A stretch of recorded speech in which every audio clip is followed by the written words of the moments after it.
Jesus predicts the destruction of the temple. Then as he went out of the temple, one of his disciples said to him, "Teacher, see what manner of stones and what buildings are here." And Jesus answered and said to him, "Do you see these great buildings? Not one stone shall be left upon another that shall not be thrown down. The signs of the times and the end of the age." Now as he sat on the Mount of Olives opposite the temple, Peter, James, John, and Andrew asked him privately, "Tell us when will these things be, and what will be the sign when all these things will be fulfilled?" And Jesus, answering them, began to say, "Take heed that no one deceives you. For many will come in my name, saying, 'I am he,' and will deceive many.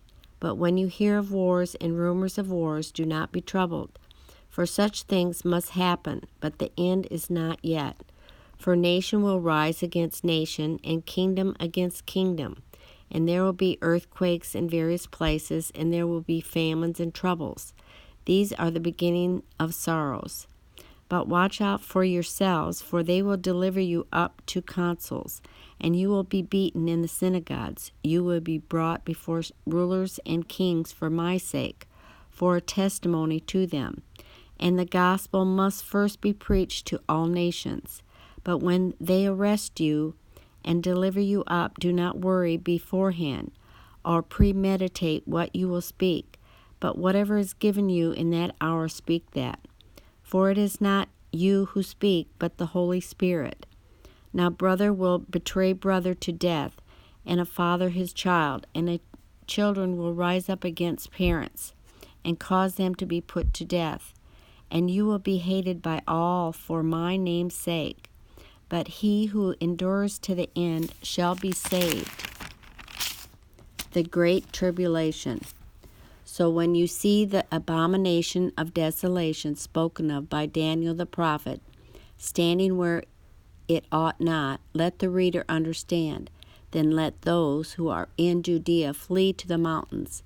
Let him who is on the housetop not go down into the house, nor enter to take anything out of his house. And let him who is in the field not go back to get his clothes.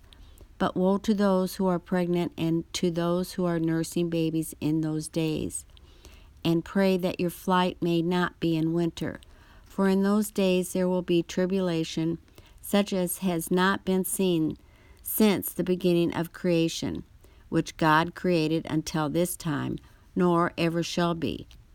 And unless the Lord had shortened these days, no flesh would be saved. But for the elect's sake, whom he chose, he shortened the days. Then if anyone says to you, "Look, here is the Christ," or "Look, he is there," do not believe it.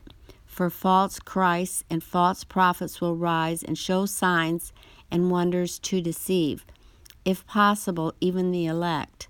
But take heed, see, I have told you all things beforehand. The coming of the Son of Man. But in those days, after that tribulation, the sun will be darkened, and the moon will not give its light. The stars of heaven will fall, and the powers in the heavens will be shaken. Then they will see the Son of Man coming in the clouds with great power and glory. And then he will send his angels and gather together his elect from the four winds, from the farthest part of the earth to the farthest part of heaven. The parable of the fig tree. Now learn this parable from the fig tree. When its branch has already become tender and puts forth leaves, you know that summer is near. So you also, when you see these things happening, know that it is near at the doors. Assuredly, I say to you, this generation will by no means pass away till all these things take place. Heaven and earth will pass away, but my words will by no means pass away.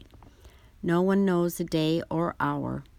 But of that day and hour no one knows, not even the angels in heaven, nor the Son, but only the Father. Take heed, watch, and pray, for you do not know when the time is. It is like a man going to a far country who left his house and gave authority to his servants, and to each his work, and commanded the doorkeeper to watch. Watch therefore, for you do not know when the master of the house is coming, in the evening, at midnight, at the crowing of the rooster, or in the morning, lest, coming suddenly, he find you sleeping. And what I say to you, I say to all, watch.